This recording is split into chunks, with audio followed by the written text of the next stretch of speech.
Addiction is a survival mechanism learned too well. The compulsion to use is driven by physical wiring, reinforced through repeated behavior. But because the brain physically adapts to substance use, it can change back. Through neuroplasticity, the brain literally rewires its structure to unlearn these patterns. To understand how this rewiring works, we have to look at two specific regions. On one side, we have the basal ganglia.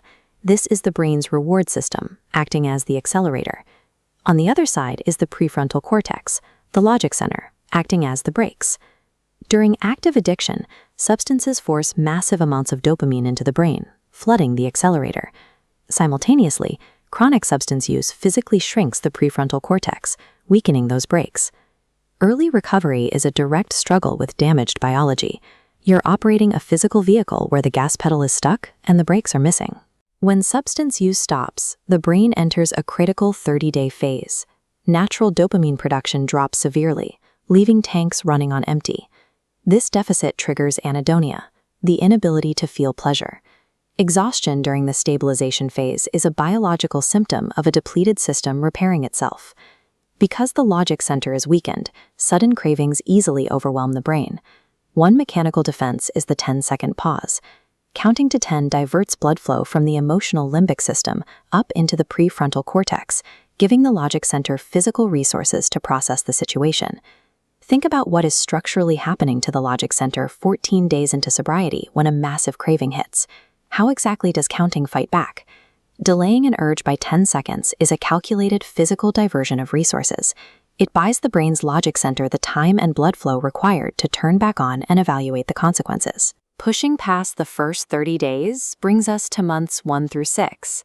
The acute chemical withdrawal subsides, and the brain begins deep structural rewiring.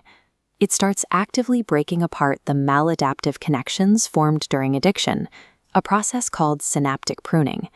This tearing down of pathways causes post-acute withdrawal syndrome, heavy brain fog, sharp mood swings, and depressive waves. While it feels like recovery is failing, this discomfort is the physical sensation of neuroplasticity.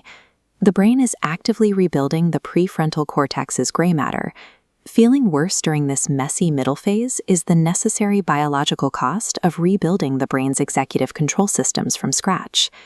As we move into months 6 through 24 and beyond, the brain enters a phase of long-term structural restoration. The reward system begins to multiply its dopamine receptors, returning them to healthy baseline levels.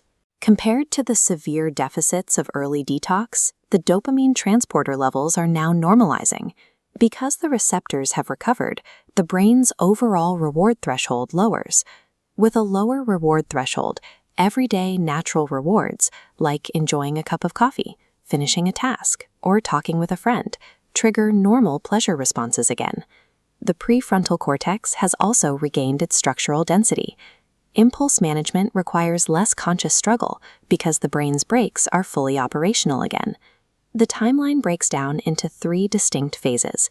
Days 0 to 30 involve managing a severe dopamine crash. Months 1 through 6 demand navigating the brain fog of structural rewiring, and months 6 to 24 lead to restored impulse control. Recovery is the daily physical therapy of building a completely new neural architecture, one 10-second pause at a time.